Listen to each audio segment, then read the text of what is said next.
조심하세요. 조심하세요.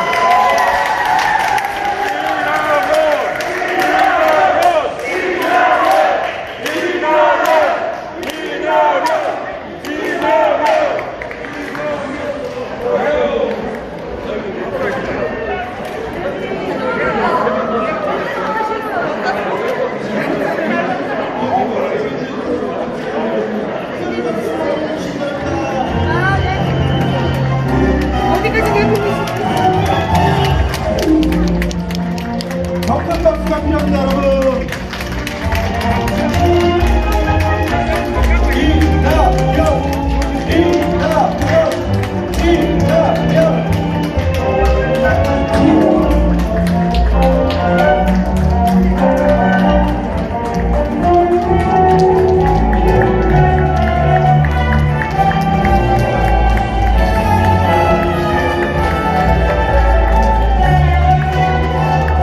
자리에 착석하실 때까지 힘찬 박수 부탁드립니다.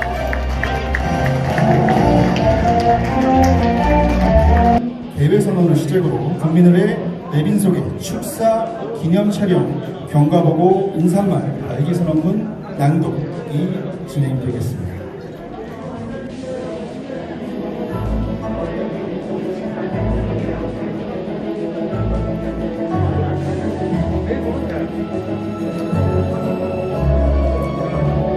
자, 대표님께서 반가운 얼굴들이 많으신 것 같습니다.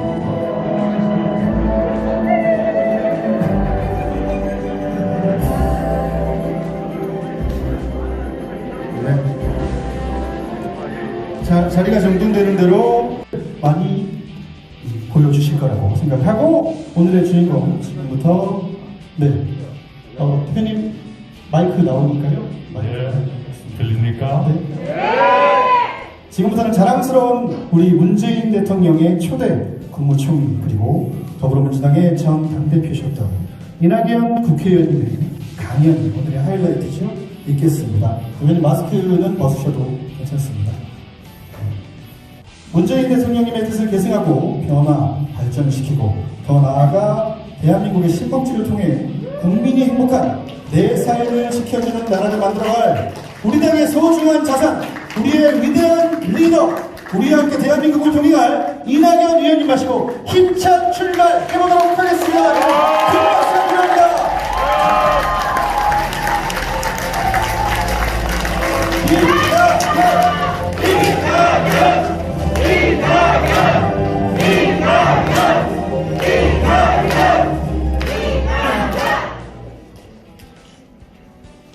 조금 전에 여러분이 보신 것처럼 갈기갈기 찢긴 대한민국을 마술처럼 기적처럼 하나로 잇고 싶습니다.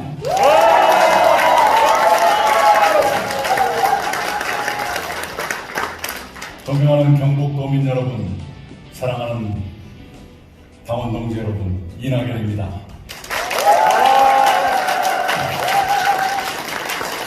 오늘 내 삶을 지켜주는 나라 신복지 경북 포럼 전국 17개 시도 가운데 16번째로 출발을 했습니다. 우선 수석 상임대표 수락해 주신 강태호 교수님, 공동 상임대표 맡아주신 박경조 경통부의장님, 배영애 위원장님, 정우동 위원장님, 강부성 위원장님, 김영태 위원장님 고맙습니다. 그리고 경북의 원로 지도자이신 이윤만 영천 노인대학장님께서 우리 포럼의 고문을 맡아주신 것도 감사드립니다. 또한 그동안 집행위원장으로 고생해주시고 앞으로 운영위원장으로서 계속 수고해주신 김준열 위원, 뒤에서 보이건 안 보이건 늘 변함없이 도와주시는 오준기 동지 고맙습니다. 함께 해주신 우리 포항의 이재도 공수기도 의원, 남영래 영덕군 의원을 비롯한 시군 의원님 여러분, 도의원님 여러분 모두 고맙습니다. 늘 함께해 주시는 서훈, 전혜숙, 김철민, 박정, 박영순, 서동용 의원 감사드립니다. 김현권 의원께서 오늘 귀한 걸음해 주셔서 특별히 감사드리고요. 우리 장세호 도당위원장님 과분한 격려 말씀 잊지 않겠습니다. 우리 김현권 의원님은 제가 2년 7개월 13일 총리로 일하는 동안 가장 자랑스럽게 생각하는 조류 인플루엔자 근절 2년 8개월 제가 총리를 그만두고 떠난 뒤까지도 2년 8달 동안 닭과 오리 살처분을 제로로 만들어준 그 아이디어를 주신 분이 바로 김현권 의원이었습니다. 여러분 박수 주시고.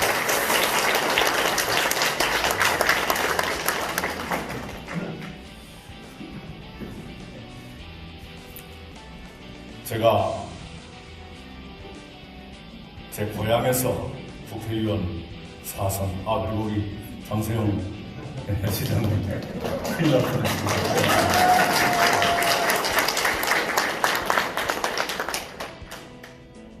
국회의원 4번, 도지사 3년 일했습니다. 그 기간 동안에 김관용 경북지사님과 함께 2가지 일을 같이 했습니다. 하나는 동서화합을 위한 10개의 공동사업을 했습니다.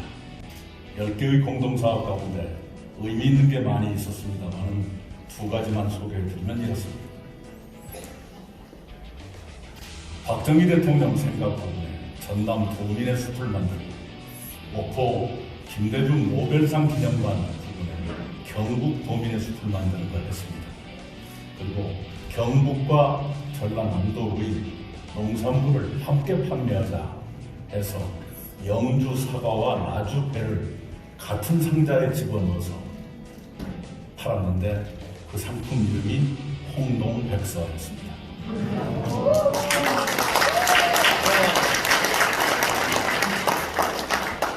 오늘 정신이 오락가락하는데 우리 저에게 늘 깨달음을 해주시는 법등 큰 스님 감사합니다.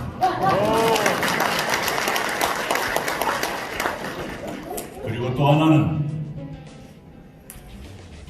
여러 해 동안 국가균형발전 공동회장으로서 함께 노력을 했습니다. 결과가 참담합니다만 그 얘기는 조금 이따 하겠습니다. 제가 총리 시절에 몇 가지 일이 기억이 납니다. 우선 2017년 첫 휴가를 경상북도로 왔었습니다. 안동, 경주의 양동, 칠곡의 매원마을 그때 다녔던 기억이 생생합니다. 그리고 우리 장세용 시장님 그때 함께 했습니다만 낙동강 물 문제를 해결하자 해서 우리 구미시장님, 경북지사님, 대구시장님, 울산시장님, 낙동강의 중상류지방 광역자치단체장님과 구미시장님 모시고 그때 5-5시간 동안 토론을 마라톤으로 한 끝에 MOU를 체결했습니다. 그것이 구체화돼서 곧 발표가 될 것 같습니다. 그리고 통합신공항 이전 문제 참 진척에 앉았었는데 가만히 보니 국방부가 그거 할 마음이 별로 없는 것 같아서 이거 이대로 가면 안 되겠다 그래가지고 뭐랄까요, 잘못하면 그때 장관님 좀 처음 오실 텐데 좀 혼을 내가지고 진척시켜서 오늘 군의의성으로 공항에 가게 된 시초를 만들었던 기억도 납니다. 그리고 한 가지 자랑을 할게 대표가 돼가지고 작년 11월에 경상북도에 와서 이렇게 약속을 드렸습니다. 감염병 전문병원 영남에 한 군데 들여져 있는데 경북을 따로 감염병 전문병원을 두도록 하겠다 약속을 했는데 질병관리청이 그렇게 하겠다고 발표를 했고 지금 현장 조사에 들어갔습니다. 약속을 지켰다는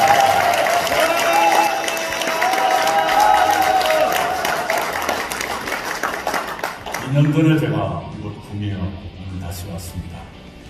구미는 대한민국 산업화의 엔진이었습니다.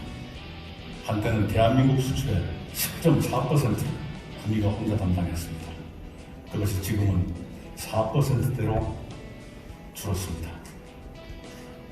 많은 기업들이 떠났고 청년들 또한 떠나고 있습니다. 그 어려운 구미를 맡아서 악전거품을 해주신 장세현 시장님께 감사드립니다. 그런데 구미뿐만이 아니라 대한민국 전체가 큰일 났다 싶은 그런 문제의식을 가지고 있습니다. 수도권은 지나칠 만큼 집중되고 지방은 소멸 위기를 걱정해야 되는 이 양극화의 사태입니다. 이거 이대로 가면 안 됩니다. 이 양극화를 끊고 지방도 사람이 살만한, 청년들이 꿈을 품고 희망을 버리지 않고 살만한 그런 곳으로 만들어야 합니다. 그러기 위해서 몇 가지 비상한 결심을 우리가 해야겠습니다. 세 가지 제안드립니다.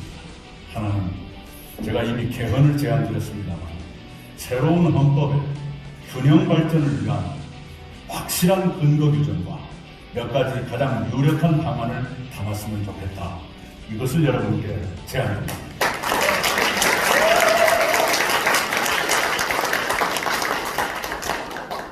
빠르면 7월에 박병석 국회의장께서 개헌에 관한 구상을 밝히실 것으로 보입니다만 균형 발전이 반드시 들어가도록 해달라는 말씀을 박병석 의장님께 간곡하게 제안드립니다. 둘째는 기업들이 지방에서 기업 활동을 더 왕성하게 할 수 있도록 수도권에 있는 기업도 지방으로 가고 싶도록 인센티브를 드려야 한다. 이 말씀을 드립니다. 저는 오늘 여기에 오기 전에 구미 상공회의소에 가서 문재호 회장님 등 상공회의소 지도자들 배웠습니다. 그분들이 8가지 제안을 저한테 주셨습니다만 그 1번이 지방기업들에 대한 법인세 인하였습니다. 법인세 인하를 포함해서 더 많은 인센티브를 지방기업들에게 드리고 특히 수도권에 있는 기업이 지방으로 이전할 때는 더 큰 인센티브를 드림으로써 국가 균형 발전에 기여하도록 우리가 획기적인 결심을 해야겠다. 이것을 우리 동료 의원들과 함께 공유하고 싶습니다.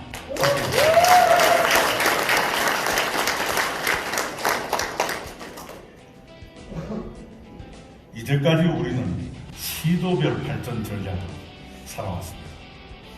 그런데 시도별 발전 전략을 가지고는 균형 발전을 꿈꾸기는 이미 늦었습니다.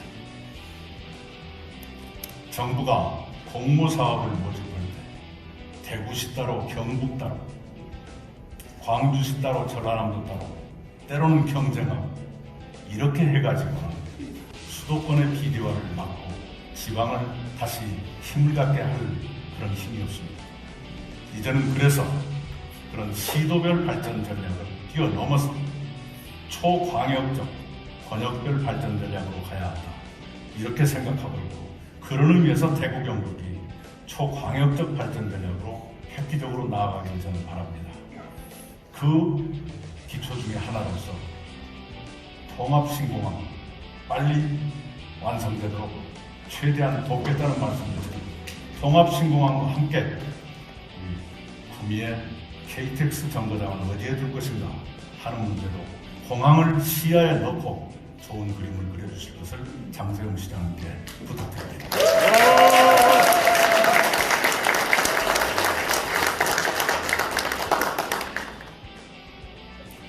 4월 7일 재보궐선거 저희들이 참패했습니다. 그 참패의 책임이 상당 부분이 저에게 있다는 걸 잘 압니다. 아니에요. 아닙니다. 죄인의 심정으로 한 달 동안 고개 숙이고 전국을 다녔습니다. 많은 국민을 배웠습니다. 특히 청년들을 만났습니다. 제가 만난 청년들, 제가 배웠던 국민들 대부분 당신의 삶을 불안하게 여기고 있습니다. 오늘이 고통스러운 것, 그것보다 더 큰 고통은 내일이 불안한 것입니다. 오늘 힘든 것은 어떻게 버틸 수가 있습니까? 그러나 내일이 불안한 것은 견딜 수가 없는 것입니다. 특히 내일이 창창한 청년들이 그 긴 미래를 불안해하는 것, 이대로 두어서는 안 되지 않습니까? 그래서 그런 많은 국민들을 뵈면서 그런 국민들께 국가는 과연 어떤 존재인가, 국가는 무엇을 해드려야 하는 통렬한 질문을 저 스스로에게 던졌습니다. 그 결론은 내 삶을 지켜주는 나라가 되어야 한다라는 국가 구절이었습니다. 삶을 불안해하는 모든 국민들께, 내일이 보이지 않는 청년들께 내 삶을 지켜주는 대한민국을 지키고 만들겠다는 그러한 다짐을 여러분께 말씀드립니다.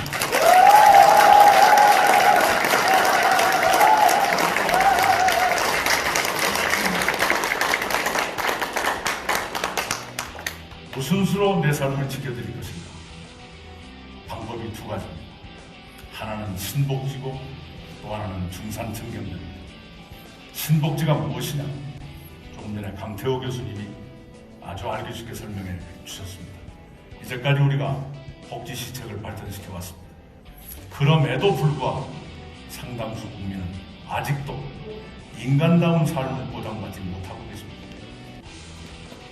신복지란 이제까지 우리가 쌓아왔던 복지 시책의 축적 위에서 그 누구 한 분이라도 인간으로서의 최저한도의 삶도 보장받지 못하는 그런 국민이 계시지 않도록 해드리는 것, 이것이 신복지입니다. 그 길을 우리가 반드시 가야 합니다.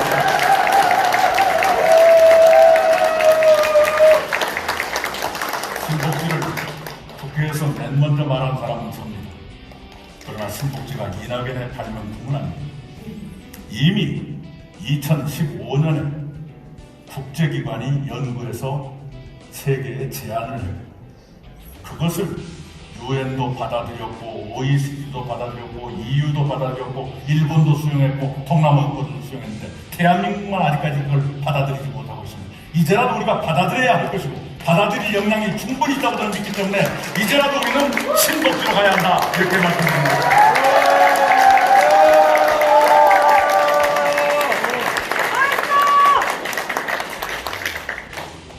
우리가 그런 나라들보다 더 못한 그런 나라가 이미 아니지 않습니까? 맞습니다. 이제 우리도 그걸 할 수 있습니다. 우리가 3만 달러 시대에 살고 있습니다. 3만 달러, 우리 돈으로 치면 3,600만 원입니다. 12달러 나누면 한 달에 300만 원입니다. 우리는 모두 평균으로 쳐서 300만 원짜리 월급쟁입니다. 그런데 어떤 사람은 한 달에 3천만 원 쓰는 사람도 있고, 한 달에 3억 쓰는 사람도 있을 겁니다. 그런데 우리 주변에는 그러지 못하는 사람도 있습니다.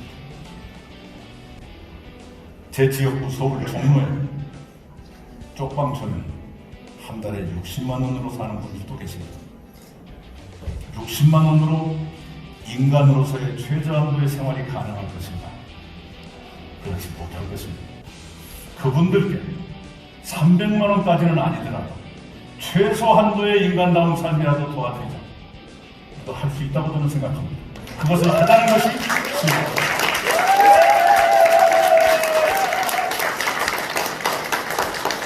그것을 돈만으로 해결할 수 있다면 얼마나 좋겠습니까? 그러나 돈만으로 해결되지 않습니다. 인간의 삶이 훨씬 더 복잡하고 어려워졌습니다. 예를 하나 들어볼까요? 여러분이 지금 끼고 계시는 이 마스크가 재작년 겨울까지만 해도 코로나 마스크가 아니었습니다. 미세먼지 마스크였습니다. 재작년 겨울까지만 해도 우리는 겨울부터 초봄에 걸쳐서 숨이 막힐까 봐서 바깥으로 나가기로 두려웠던 그런 경험을 우리가 가지고 있습니다. 낙동강을 끼고 계시는 주민들은 맑은 물 마시는 게 꿈입니다. 이것은 돈으로 해결되는 문제가 아닙니다. 신복지란 돈으로 해결되기 어려운 그런 문제에 대해서까지 국가가 책임지자. 이것이 신복지입니다. 뭘 책임질 것인가? 여기 8가지가 쓰여 있습니다. 소득, 주거, 노동, 교육, 의료, 돌봄, 문화, 환경. 조금 전에 제가 말씀드린 미세먼지나 먹는 물은 환경에 속합니다. 이것을 당장 최고 선진국 수준까지 가는 데는 시간이 걸린다면 우선 인간으로서 최소한도의 생활을 할 수 있는 데까지는 보장해드리자. 이것이 신국입니다. 그 길로 저는 반드시 가야 한다고 믿고 있고 가겠습니다.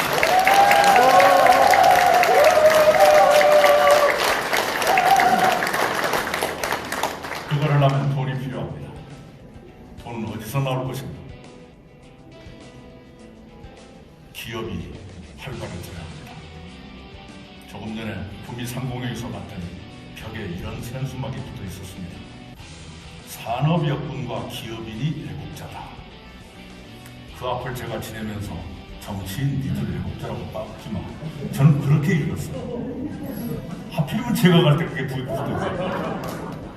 그렇습니다. 노동자와 기업인들이 애국자입니다.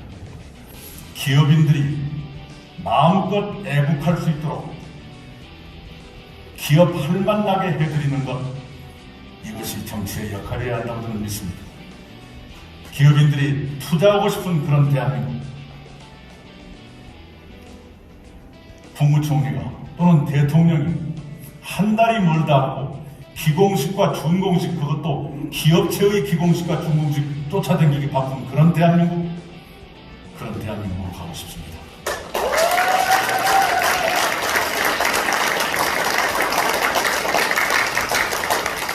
그렇게 하고 노동자들의 삶을 보장하고, 그래서 국민의 70% 정도가 중산층이 되는 그런 대한민국을 만들자는 것이 중산층 경제입니다.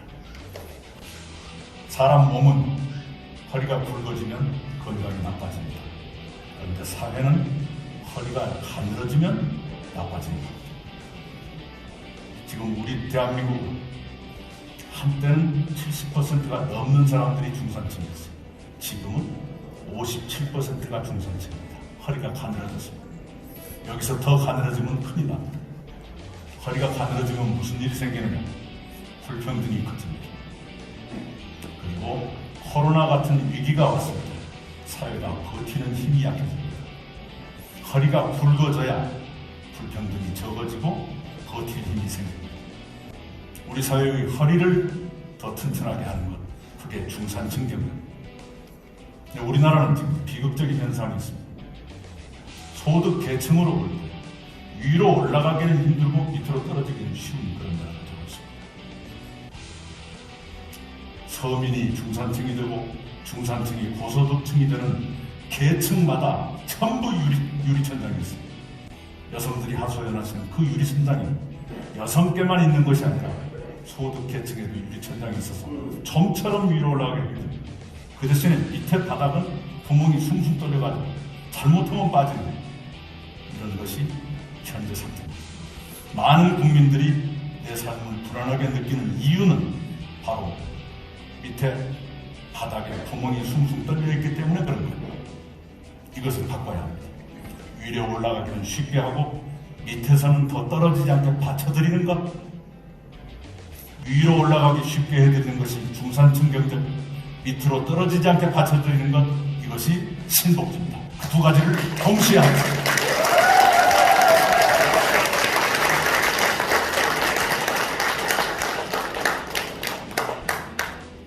우리 대한민국은 많은 숙제를 안고 있습니다. 불평등이 커지고 있다.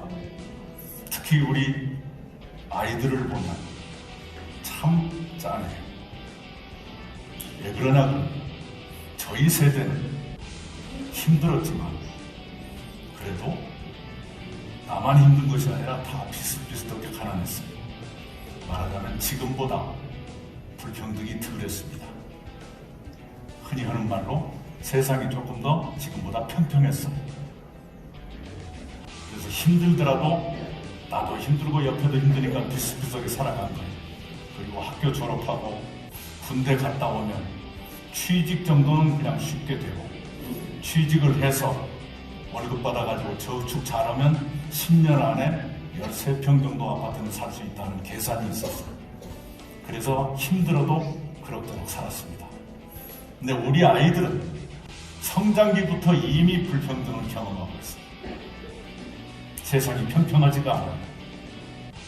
같은 반 아이들 중에서도 수저가 다 색깔이 달라요. 그리고 앞날은 더 그럴 것 같은 생각이 들어요. 취직도 계산이 잘 안 서요.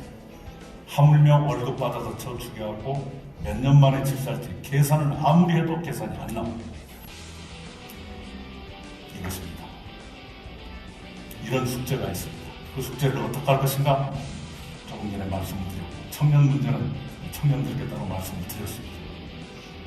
그런 과제가 있지만, 그러나 우리 국민들은 참으로 성공한 편입니다. 우리 장세웅 시장님 말씀 들으니까 올해 들어서 북미 수출이 48%가 늘었다고요.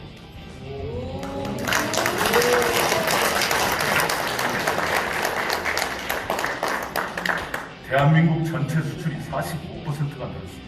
작년 요맘때에 비해서. 작년이 힘들었기 때문이기도 하지만 세계 어느 나라도 이 와중에 수출이 45% 늘어난 나라는 대한민국밖에 없어요.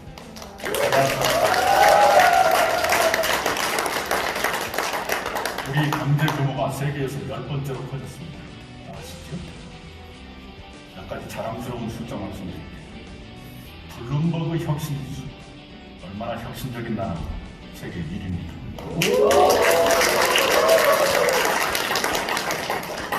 제조업 경쟁력, 독일, 중국, 한국 세계 3위입니다. 수출 세계 6위입니다. 수입 세계 8위입니다. 이게 박수 칠 일인지 아닌지 모르지만 하여튼 GDP에서 방위비, 국방비가 차지하는 비중 세계 6위입니다.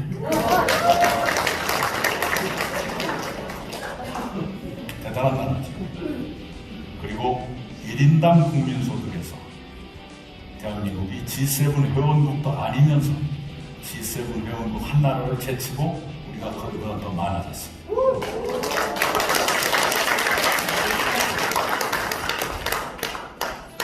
1인당 국민소득이 아직 일본보다 못하지만 구매력 기준, 그 돈 갖고 얼마나 물건을 살 수 있냐, 이 기준으로 봤을 때는 대한민국이 2017년에 이미 일본을 능가했습니다.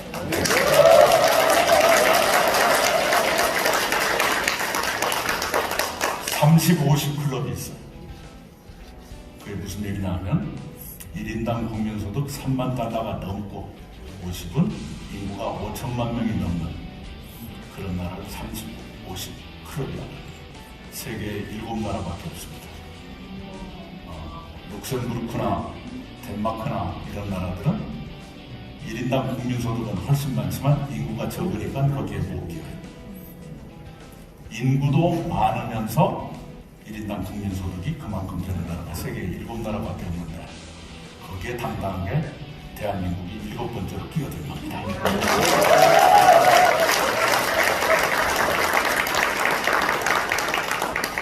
대한민국보다 먼저 그 클럽에 있었던 게 6개 나라죠. 그 6개 나라와 대한민국이 달라요. 6개 나라는 모두 식민지를 거느리고 착취해서 돈 번 나라들인데 대한민국은 식민지 당하면서도 커갖고 그들하고 같이 어깨를 들고 있습니다.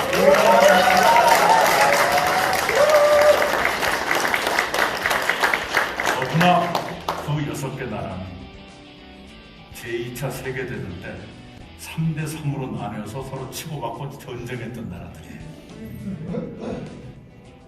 이른바 추축국이라고 불린 나라가 독일, 이탈리아, 일본이에요. 거기하고 싸웠던 연합군이 미국, 영국, 프랑스예요. 이게 6개 나라입니다. 그러니까 잘났다고 자기들끼리 전쟁도 하고 식민지도 거느리고 이런 나라들 그 틈에 전쟁 때 침략받고 식민지로 35년 동안 고생했던 대한민국이 야 우리도 같이 놀자고 끼어 들어간 거예요. 이게 대단한 겁니다.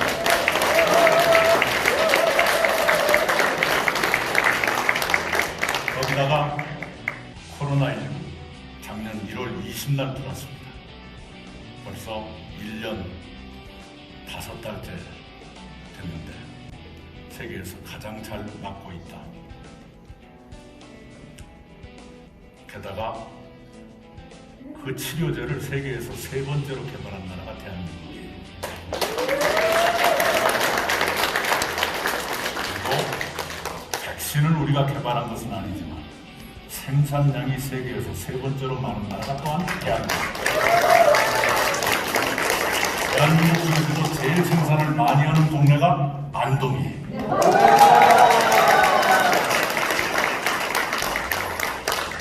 이게 우리끼리만 그렇게 좋아하는 것이 아니라 G7에서 여러분 보셨을 거예요. 세계 선진국 지도자들이 우리 대통령을 대하는 태도가 다르잖아요.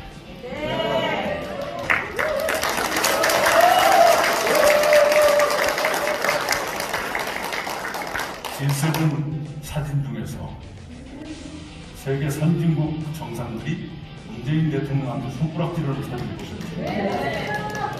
그때 무슨 얘기를 했는지 기억나세요? 바이든 대통령, 문재인 대통령이 오셨으니 G7이 잘 될 것 같소.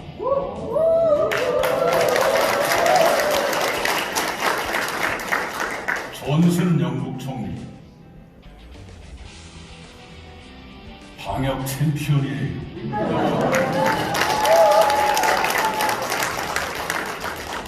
구테레스 유엔 사무총장, 대단하지요. 마크롱 프랑스 대통령, 맞아요. 맞아요 그 말을 우리식으로 하면 내 말이 그 말이에요.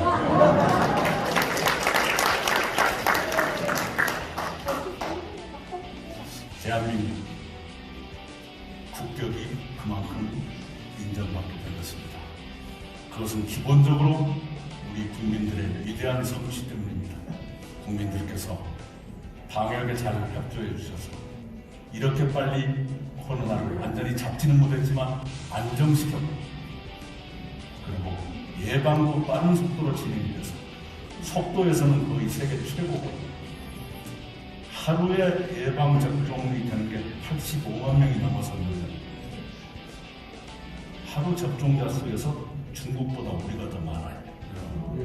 인구 14억짜리하고 5천만짜리, 보통 일이 아닙니다. 기본적으로는 우리 국민들의 위대한 성취, 그리고 역대 정부가 건강보험 체계라든가 IT라든가 이런 걸 쭉 해오면서 그만한 체계를 갖췄기 때문에 가능한 것이죠. 그리고 또 하나, 만약 문재인 대통령이 흠이 많은 분이었다 그러면 세계 지도자들이 그렇게 추앙하지 않았겠죠.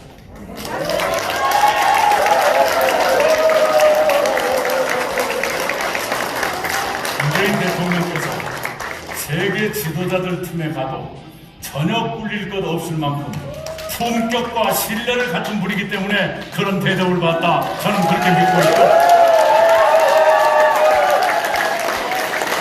앞으로도 대한민국은 품격과 신뢰를 가진 지도자를 계속 가져야 한다, 이렇게 저는 믿습니다.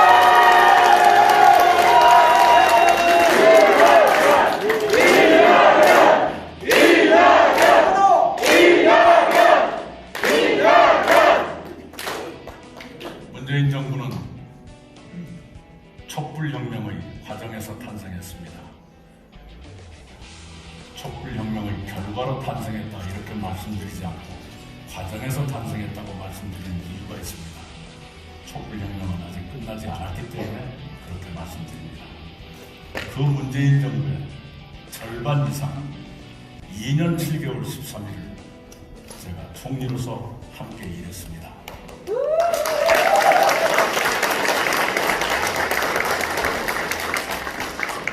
잘한 것이 있었다면 함께 기쁠 일이고, 못한 것이 있었다면 함께 책임져야 할 일입니다. 그 영광과 책임으로부터 저는 도망갈 수 없는 신세라는 것 잘 알고 있습니다.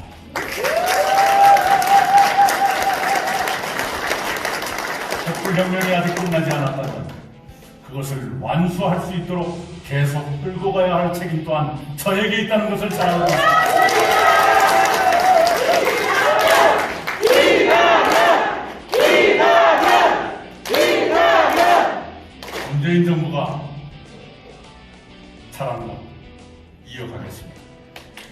그와 잘 못한 것 고치겠습니다.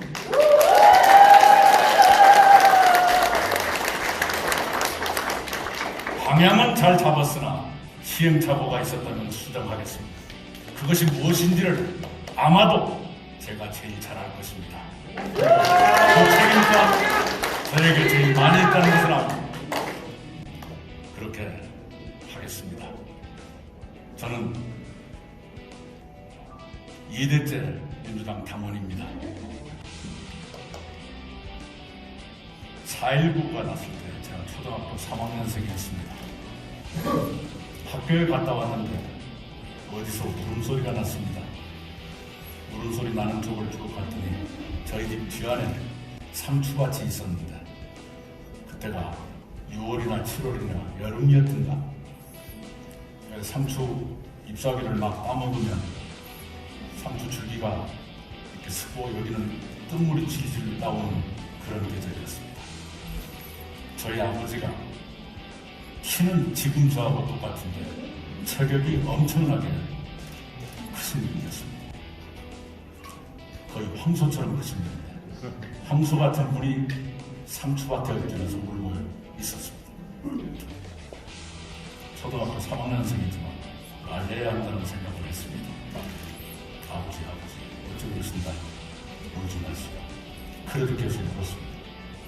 한참을 우신 뒤에 큰 놈아 이리 와가라 사연을 설명해 주셨습니다. 아버지는 청년 시절부터 민주당 당원이었습니다. 아주 강성당원. 요즘 말로 하면 무슨 바쯤 됐을 거예요. 근데 그런 바가 아니고 국회의원한테도 막 삿대질하는 그런 강성당원이었습니다.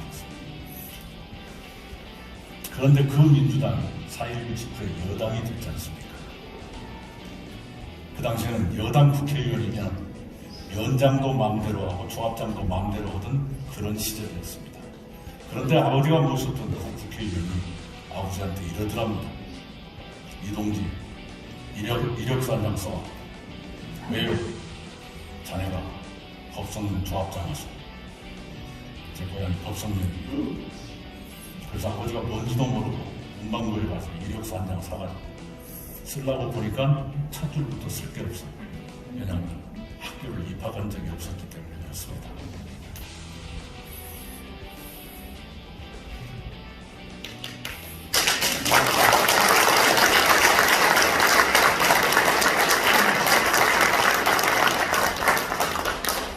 그래서 그 이력서 용지를 찢어버리고 그 위원님한테 가서 위원님 나는 자격이 없어. 자격이 있는 사람을 시키시오. 하고 돌아오는데 눈물이 나더라. 너는 가르쳐야 할 모양이다. 그것이 오늘의 제가 있게 한 시작이었습니다.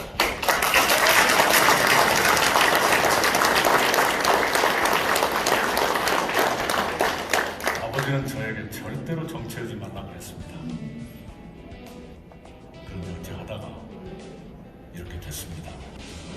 아버지가 살아계셨다면 정치 안 했을 겁니다. 그런데 아버지 돌아가시고 안 계셔서 그냥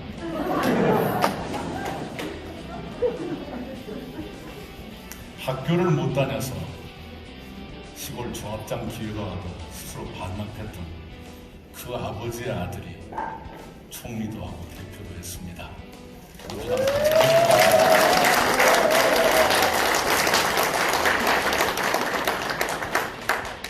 그 과정에서 김대중 대통령 대학 1학년 때 처음 뵙고 그분을 뵈면서 그분 등 넘어서 정치를 배우고 성장했습니다.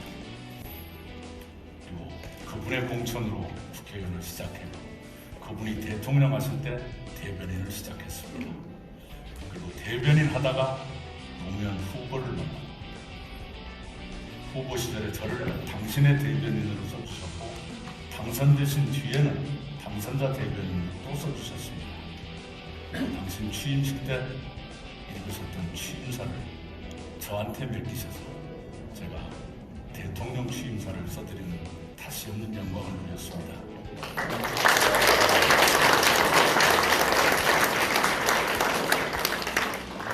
그리고 그 인연이 계속돼서 문재인 대통령의 첫 총리로서 1년 7개월 14일을 일했고 작년 1월 14일에 총리 그만두고 나왔습니다. 그날 저녁에 대통령께서 저와 제 후임 정세균 총리님을 청와대에 부르셔서 막걸리 한잔 주셨습니다. 저는 그 자리에서 대통령님이 이 말씀을 하시리라 생각했어요. 이 총리님 수고하셨습니다. 정 총리님 수고해 주십시오. 이 말씀을 맨 처음 하실 줄 알았는데 그게 아니었습니다. 이 총리님 글 잘 쓰시니까 책 한 권 써보세요. 무슨 책을 쓸까요? 재난재해에 대처하는 경험을 책으로 한번 써보세요.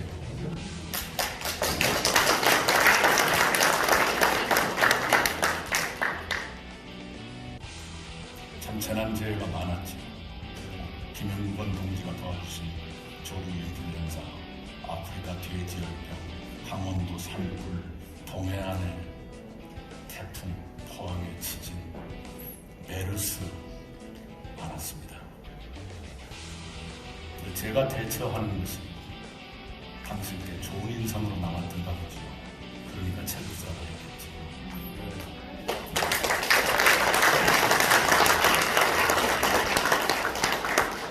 아직까지 책을 못 썼습니다. 약간 양념처럼 들어간 게 제가 이번에 내놓은 약속이라는 책에 조금 들어가 있습니다. 저에게 좋은 수업 기간이었습니다. 물론 제가 아프도록 실수한 것도 있습니다. 그런 과정을 통해서 저는 성숙했다고 생각합니다. 잘못한 건 다시는 되풀이하지 않을 것입니다. 그리고 잘한 것은 더 잘하도록 할 것입니다. 그래서 우리가 역사는 한 걸음을 가더라도 앞으로 가야 하지 않습니까? 뒤돌아갈 수는 없습니다. 앞으로 가려면 지나온 길이 어떤 것이었던가 아는 사람이 더 낫겠지.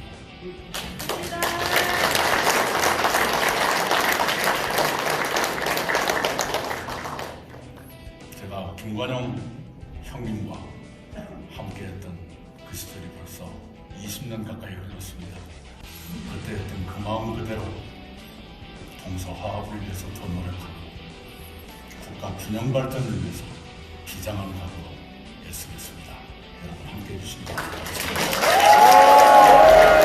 큰 박수 부탁드립니다.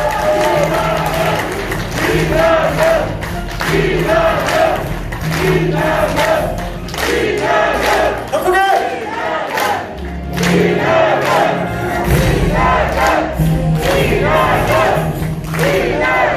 자, 이런 영광이를 어디서 얻을 수 있겠습니까? 우리 경북, 우리 내 삶을 지켜준 나라 복지포럼 만들어주신 주최측 여러분께 박수 한번 보내드릴까요? 마지막은 질의응답 시간입니다. 지금 양쪽 벽을 보시면 우리 경북 도민 여러분들이 이낙연에게 바란다, 이낙연에게 묻는다 라는 글귀들이 있는데요. 저기 있는 걸 하나하나 다 소중한 질문이라 다 해드리고 싶지만 너무 많아서 제가 몇 개만 추려서 드리도록 하겠습니다.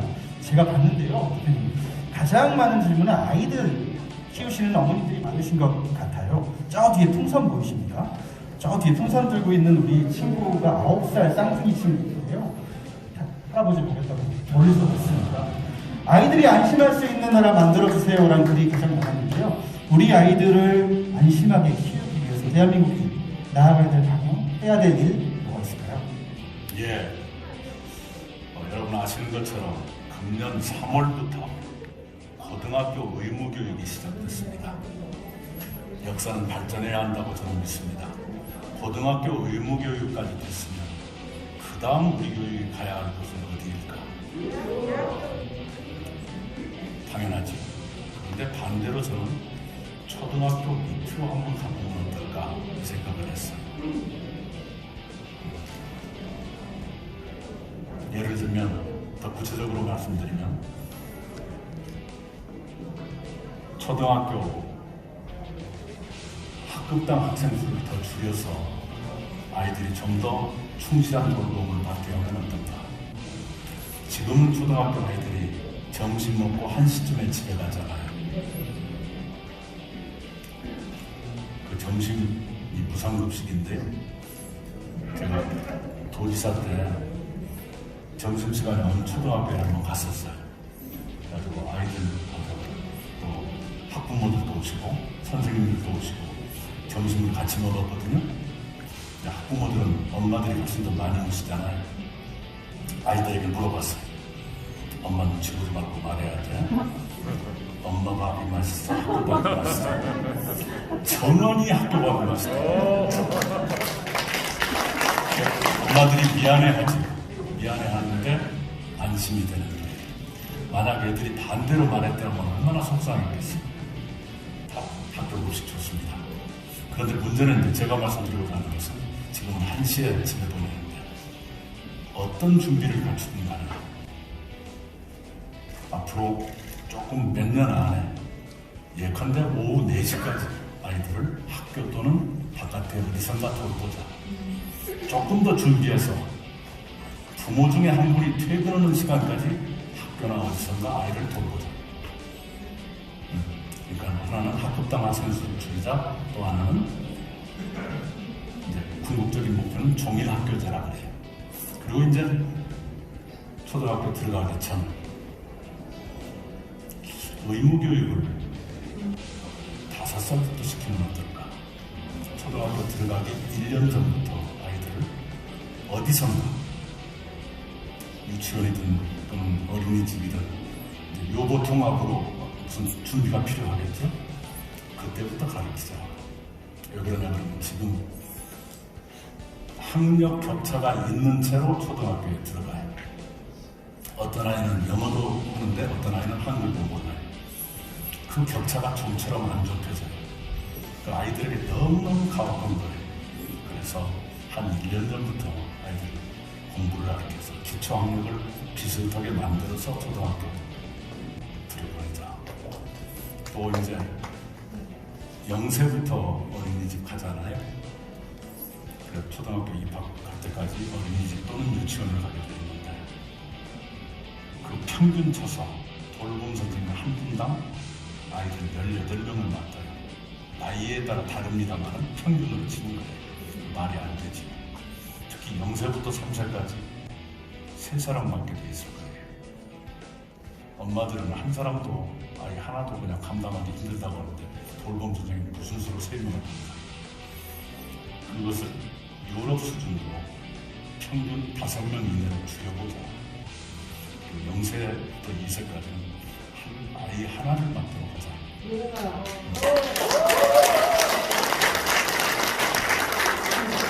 시간이 좀 걸리겠죠. 그렇게 해서 좋은 점은 뭐냐 그러면 첫째는 여성들의 경력단절이 줄어들겠죠. 부모님 모두 아이 때문에 직장을 그만둔 일이 없어질 것이기 때문에 가정경제에 위축이 오지 않을 거예요. 그리고 세 번째 더 중요한 것은 청년들이 일자리가 늘어나는 것입니다. 그렇게 하고 제일 좋은 건 아이들이죠. 그렇게 고등학교 의무교육 다음에는 아이들 쪽으로 가봤으면 하는 생각입니다. 준비를 많이 해야 됩니다. 지금 있는 어린이집이나 유치원들, 특히 민간 쪽은 지원이 필요하고요. 그리고 아이들 숫자가 줄어드는데 국공립이 계속 늘어났을 경우에 어린이집과 유치원들은 어떻게 할 것인가 하는 피해의식을 가질 수 있는데 민간이 하고 있는 대로 저를 뺏으면 안 됩니다. 같이 가도록 해야죠. 그런 등등의 생각을 갖고 있습니다.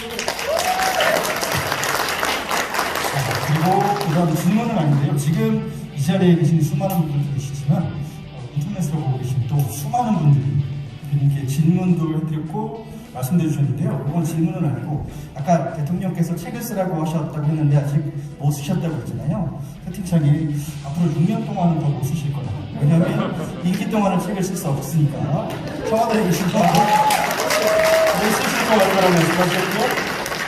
지금도 혹시 뒷주머니에 수첩을 가지고 계신가요? 이 수첩은 경청의 의미입니다. 여러분들이 하시는 말씀 다 적고 계신 그 수첩입니다.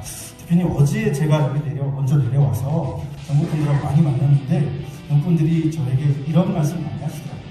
우리는 분명히 여당인데 왜 우리 여기 대구 경북 지역에서 민주당을 응원한 우리는 야당 같은 심정이 들까? 어찌 보면 좀 많이 외로우신 분들이잖아요. 이분들께 격려의 말씀도 좋고, 우리가 여당이고 우리가 승리할 것이니 안심해라 라는 말씀도 좋고, 경북 시민들께 한마디 해주시죠. 예. 도민들 죄송합니다. 전혜석 위원님의 지적이었습니다.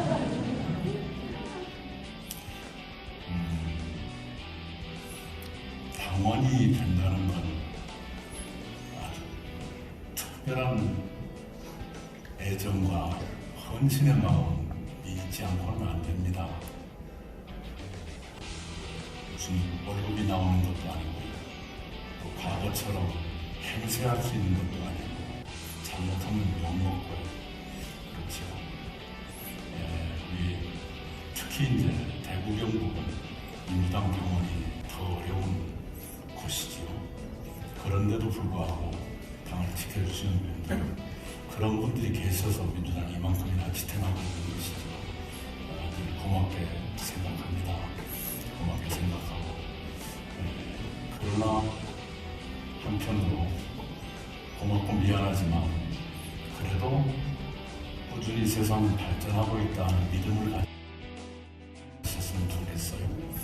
저희 아버지처럼 아무런 보상을 평생 못 받은 분도 있잖아요. 근데 이제는 지방의원도 할 수 있고 다른 공직에 진출할 기회도 완전히 열려있고, 물론 그것도 대구 경북이 제일 어렵습니다만 그런 기회가 앞으로 점점 커질 것이기 때문에 희망을 갖고 있으면 좋겠고, 특히 청년과 여성들께서 믿음을 가지고 함께 해주시면 본인의 발전을 위해서도 그렇고 지역에도 큰 도움이 될 것이다, 이 말씀을 드리고 싶습니다.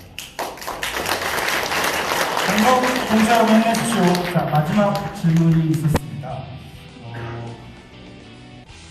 상대당이 야당이 경선을 연기를 하겠다라고 했는데, 우리 당은 너무 일찍 경선을 시작하면 너무 일찍 후보 공격도 들어올 것 같고, 저들은 비대면으로 축제를 할 때 우리는, 아니, 대면하면서 축제를 할 때 우리는 온라인으로 또 축제를 해야 되냐, 이런 당원들의 안타까운 마음도 있었습니다.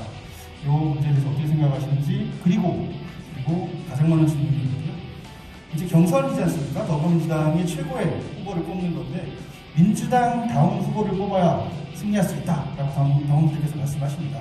민주당 다운 후보란, 민주당 다움이란 어떤 것일까요? 예, 우선은 경선 시기나 방식에 대해서 당내 몇 가지 의견이 나오고 있습니다. 저는 믿습니다. 대부분의 당원들께서 누구누구의 유불리 때문에 그 말씀을 하는 것이 아닐 것이다. 무엇이 당에 더 유리한 것인가, 그 충정을 가지고 지금 논의를 시작했다, 이렇게 믿습니다. 그런 충정들이 잘 조정돼서 최선의 결론을 나오길 바랍니다. 두 번째가 민주당 다움.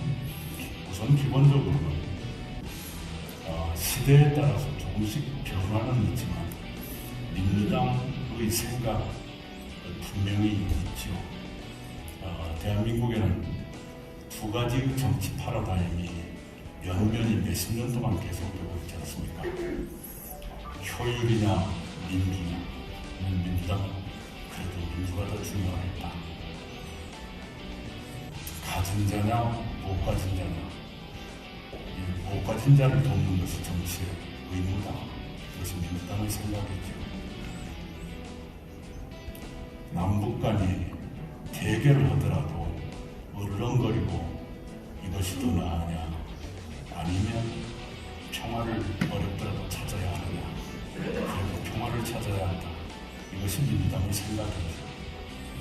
그것이 그런 생각에 착자하는 것, 그것이 민주당다운 것이라고 생각을 합니다. 경영진입니다, 여러분. 지금 말씀하신 가장 민주당다운 후보가 누구라고 생각을 하십니까, 여러분? 누구라고요? 감사합니다. 자, 대표님 이름 계속 부르고 싶죠? 구호를 조금 세게 외치고 오늘 순서를 마무리해볼까 합니다. 경주에서 온 네, 저 친구 저도 잘 알아요. 질문 있어요? 네, 크게 말씀하세요. 예. 경주에서 김경주라고 합니다. 경주에서 온 김경주 학생. 최근 교육 문제 중에서도 학생들의 인권 문제가 상당히 대두되고 있습니다. 휴대폰이라고 하면 이 휴대폰 하나 제대로 가지고 싶은데 여러 학생들이 학교 안에서 휴대폰을 가질 수 없고 학교에서 걷어가는 경우가 상당히 있습니다. 그리고 흔히 말하는 주말시장.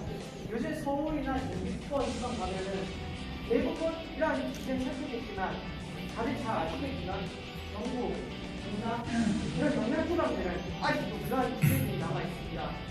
이러한 기준들에 대해서 학생의 인권을 정확하시키기 위해서 이야기를 보는데 대책을 보고 싶습니다.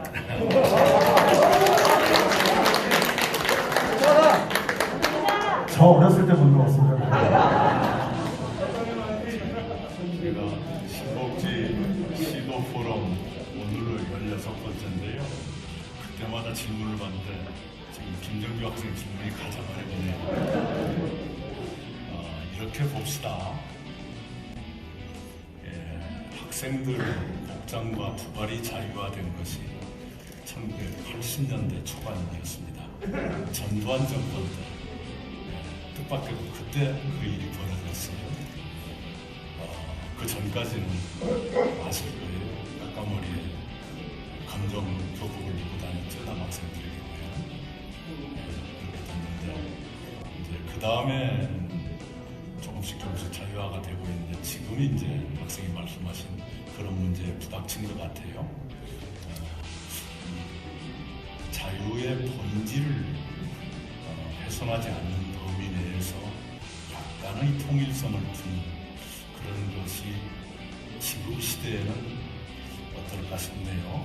학교니까 좀 필요하다고 보는 것은 아닐까 싶고요. 휴대전화를 아예 못 갖게 하는 것은 아니지만 수업 시간은 좀 휴대전화 하지 말자. 그것이 어떨까요? 그게 제일 나은 방안인데 예. 학교에서는 아예. 방안 안 하고 항상 조례시간 같은 조례시간에 걷어가고 그렇습니까? 안 가는 시간에 그런 경우가 많습니다. 예. 특히 몇몇 학교들은 김경주 학생, 네. 시간 있을 거예요. 좋아요.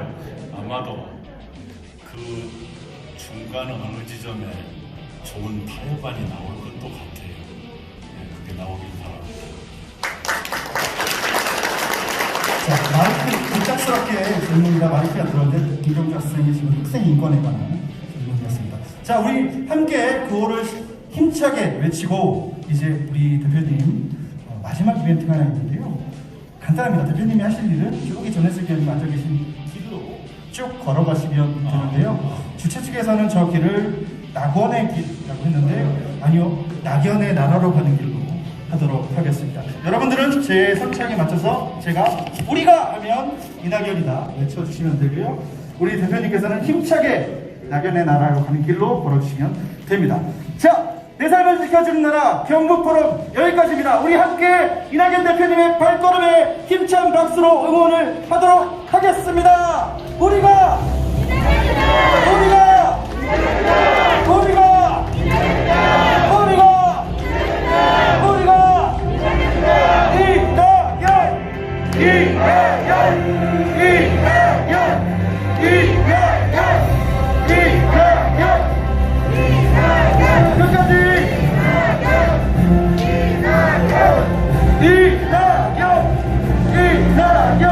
이낙연은 경북이 지킨다. 이낙연은 경북이 지킨다.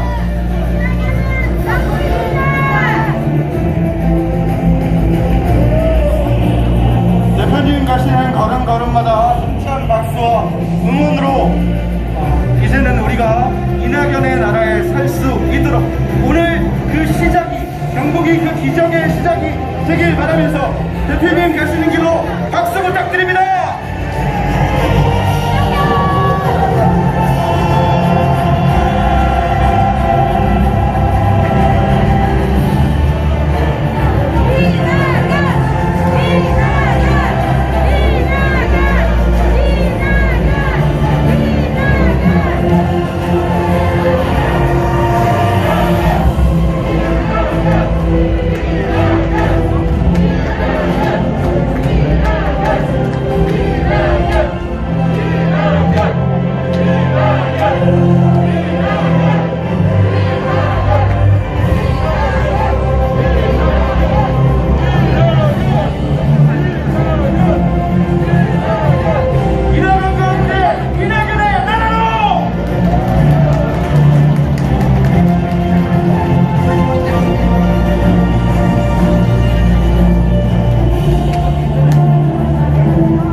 나가리